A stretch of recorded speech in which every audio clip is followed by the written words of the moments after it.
Mga boss, welcome sa ating part 2 video ng Honda Hyperbitic. Sa ngayon, huhugasan natin siya sa pamamagitan ng kerosene gas para linis na linis. Okay?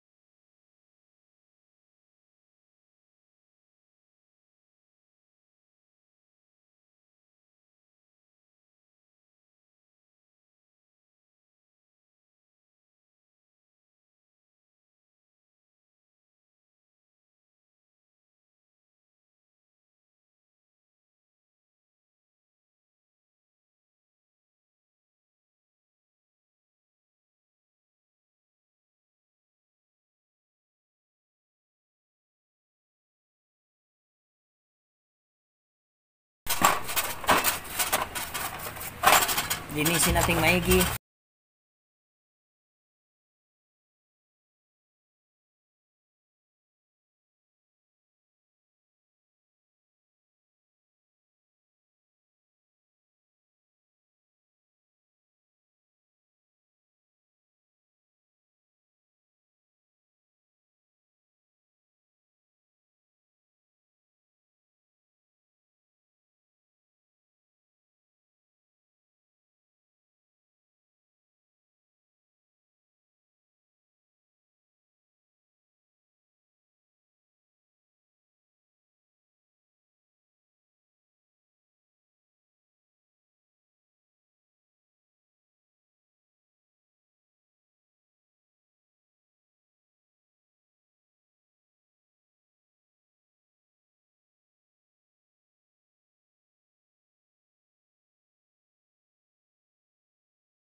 safety. Para hindi malaglagan ng tornilyo.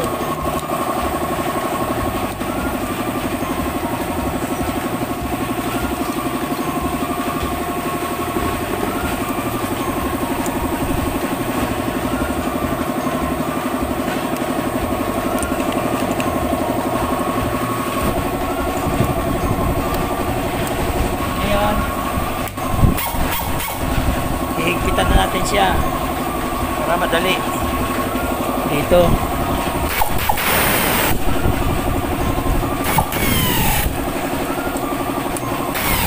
Gitna muna, tapos gilid.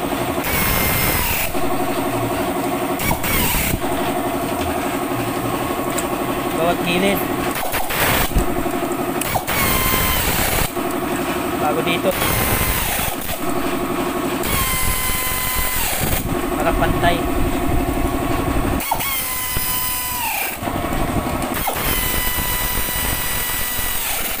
Bago natin i-torque,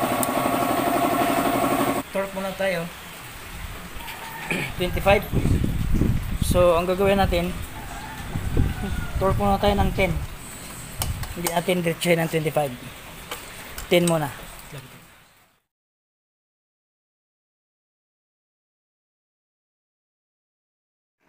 Straight. Straight down. Straight.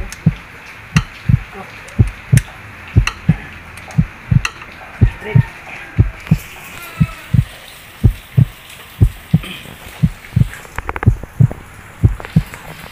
Tanggal ulit. Tanggal ulit, tapos chicken to kung magkaya. Kaya pala singaw dahil loose thread ang stud ball.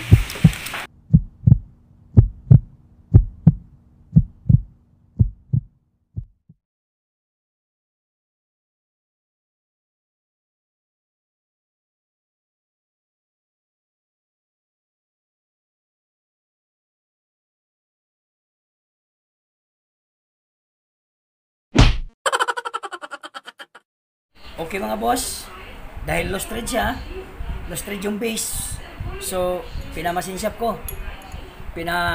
Ang dating 8mm, ginawa kong 3/8 ngayon. Medyo malaki siya ng konti. Ayan. Kaya ngayon, tatanggalin natin tong block para i-retread natin. Salamat pala sa Briscore Machine Shop sa GMA Cavite sa pagmamasin shop nito. Thank you, Roy Cornitas.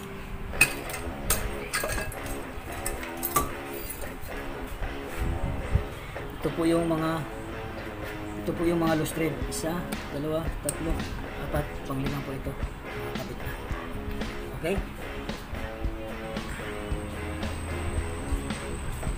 Dapat kailangan pantay dito sa dati niyang stud bolt. Kasi pag liko, mahirap ikabit ang block.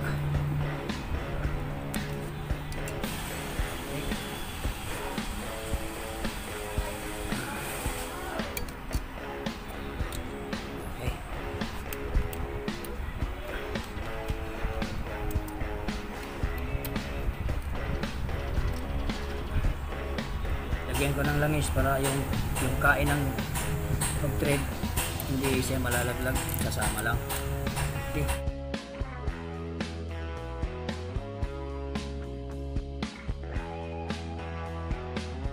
Ngayon, lalagyan natin siya ng 2 nut mag-kontra para mayroon tayong mapihitan sa kanya kasi ikakabit na natin siya dito. Okay? Ayan, ganyan siya. Al-kontra. Okay? Para mayroon tayong mapipihitan. Ngayon, lalagyan natin siya ng Loctite para safety. Ayan.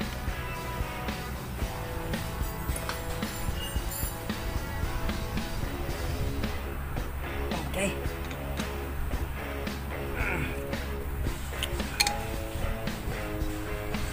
So ngayon, nakabit na lahat ng mga stud bolt. Pantay na pantay lahat na. Hindi na halatang machine shop yan. Ngayon, ang ipifix natin ngayon, cylinder block. Medyo pahirapan ng konti ito kasi ang mga piston ring pagka kumalang, ingat lang sa pagkabit ng block. Kasi pag kumalang itong mga piston ring, maaaring maputol.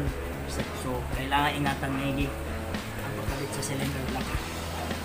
Okay, so ngayon ibabalik na natin, sasalpak natin ang dandahan.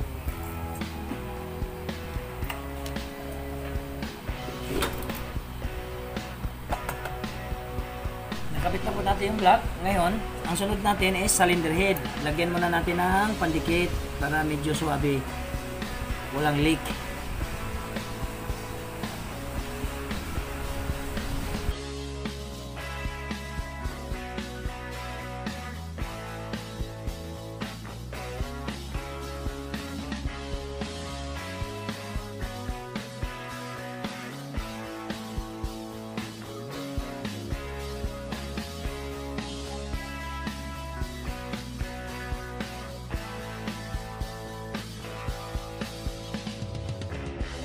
Okay, ngayon, ikakabit na natin ang cams. So, laging tandaan, ang cams ay may tatak. Yan, X-house dito, dito. Tapos, ang intake dito. Okay? Laging tandaan ang timing, ha? Yan. Kailangan, yung may guhit na yan. So, itong guhit na to, kailangan nakapantay dito sa base na to, tapos nakatap doon. Ayan, may guhit doon sa dulo. Ayan, ito nakatutok. Ito medyo advance kasi mamaya pagkabit ng cam holder, papantayan dito, didiin pa yan. Okay, tapos lagyan natin ng glass para suwabe. Ngayon, ito is intake left. So, intake left kasi ilagay.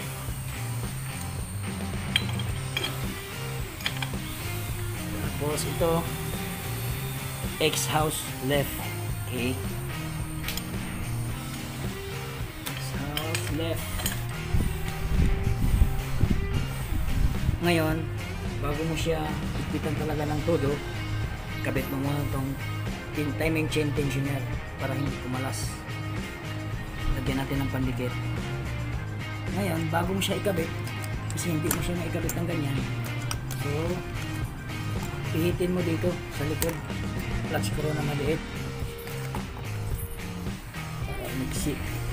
Medyo higpitan mo lang ang kasi grabe ang tension nito, sikip.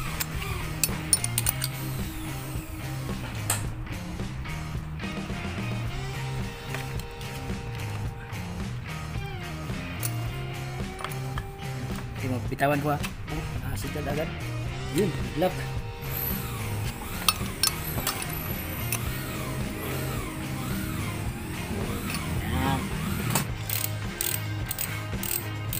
Ngayon, nalaglag ang gis na sakit sa loob.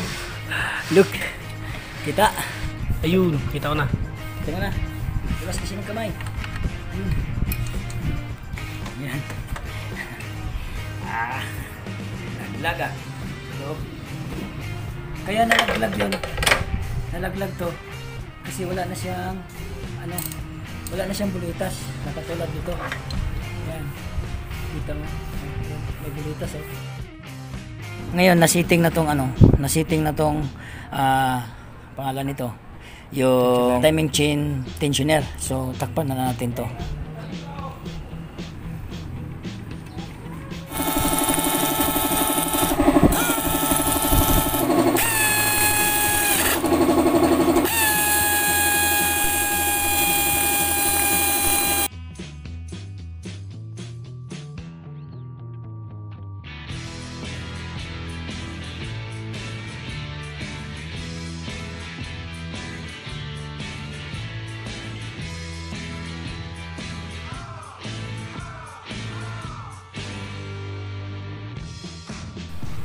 Ngayon, i-torque natin ng 10 mN.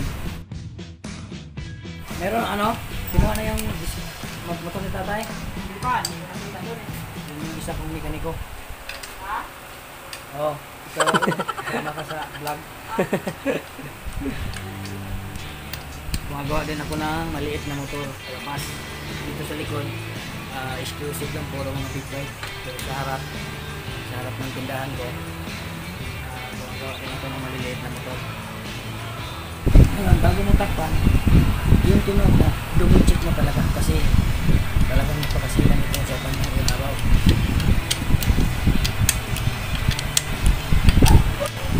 Double check. Ngayon, naka-timing na siya. Timing na siya sa loob. Tapos, ito, intake. Pantay halos. Hindi naman sobrang pantay-pantay lang dahil. Ganyan. Tapos kabila din. Okay.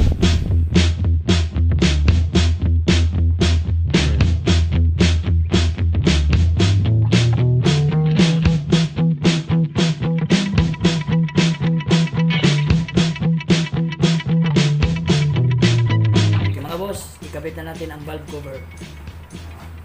Okay, dandan. Pagkabit. Kasama na itong pandikit.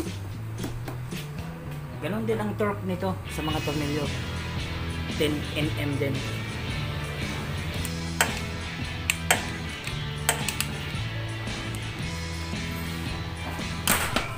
Ngayon nakakabit na lahat ang mga head, ang cylinder block, cylinder head at saka yung valve cover gasket. Ngayon ito na naman. Ignition coil, air cleaner at saka carburetor ang ikakabit na natin para umaandar na. Itong right na ignition coil, ang humahawak na firing order nito is 1-4.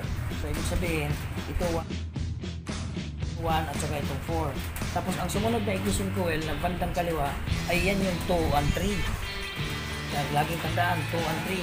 Ang bilang ng isang apat na spark plug ay magsisimula ka sa kaliwa. Kaliwa 1, 2, 3, 4. Hindi sa kanan, kundi laging kaliwa ka magbilang. Kaya ito ang 1, ito ang 4. 2, 3, 1, 4. Kasi pag magkapalit-palit, hindi umaandar. Sunod na kabit ng ignition coil, ito naman ikakabit. Thermostat holder. Okay, parang octopus, di ba?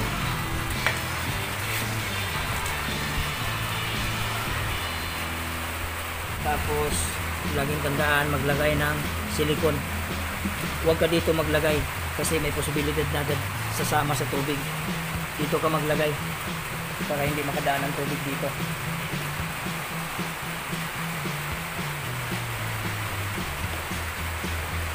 Ang ikakabit na naman natin ay air cleaner box. Pasensya na kayo dahil medyo malakas ang ulan. Baka hindi marinig yung boses ko.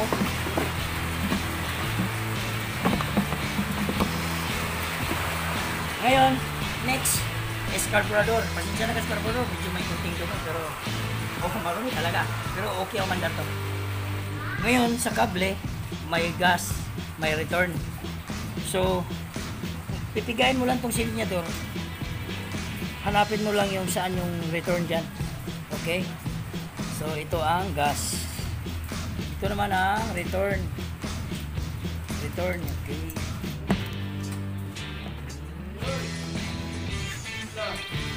Tara mo siya. Jalan niya. Sige. Hey, karo po to.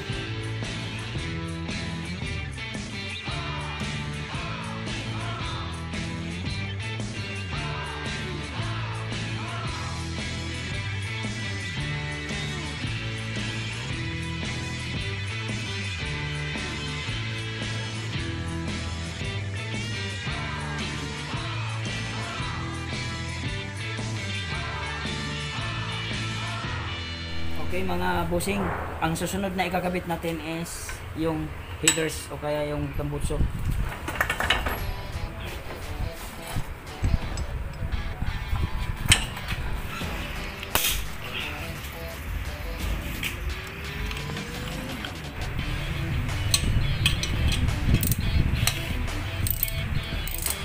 Sunod na ikakabit natin ay ang radiator. Lalagyan ulit natin ng pandikit para safety measure lang. Tama ba yun? Dito natin ilagay yan. Ang radiator. Masakit ng konti. Okay. Sabay, suksok dito. Look. Kita mo? Kita mo to? Kita mo yan? Diyan natin suksok ng edits. Ay. Ano. Tapos ito. dito mo ilagay. Ayan. Sa butas na yan. Tapos, okay. Tapos, dito. Okay. Dalawa lang ang tornilyo dito.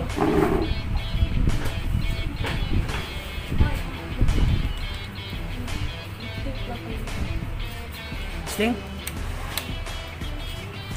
On natin?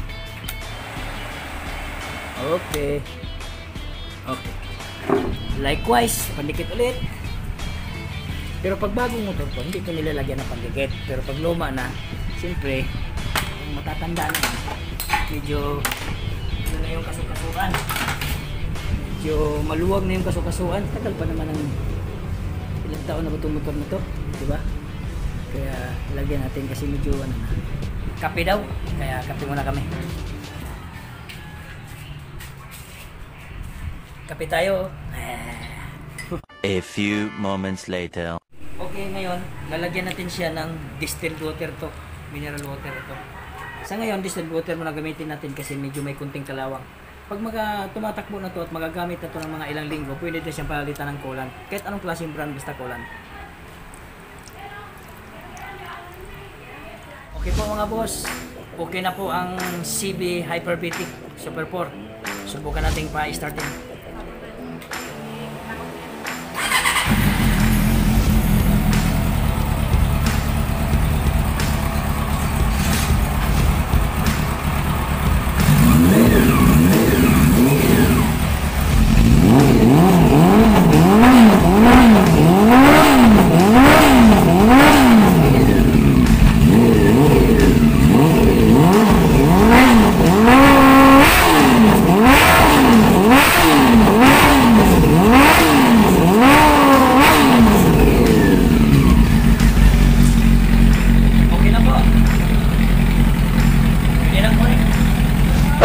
Shout out po sa may-ari ng motor na to na si Ian Garcia ng Santa Rosa Police Station. Boss, okay na po ang motor mo. Pwede po nang kunin. Shout out po kay MG Sandoval ng Kanyangan, Tangub City. Boss, maligayang bati sa iyo. At sa mga nagko-comment sa aking YT, maraming salamat sa inyo. At sa mga nag-subscribe sa akin, maraming salamat po. Maraming salamat sa inyong panonood po. At sa anak ni Gugo Bataway, boy, salamat mga boss. Salamat po sa inyong panonood at huwag po kayong makalimot mag-subscribe sa aking YT. Maraming salamat po. At sa mga pumapalo sa akin, maraming salamat po. At sa susunod pang video, sana mag-subscribe pa kayo. Thank you.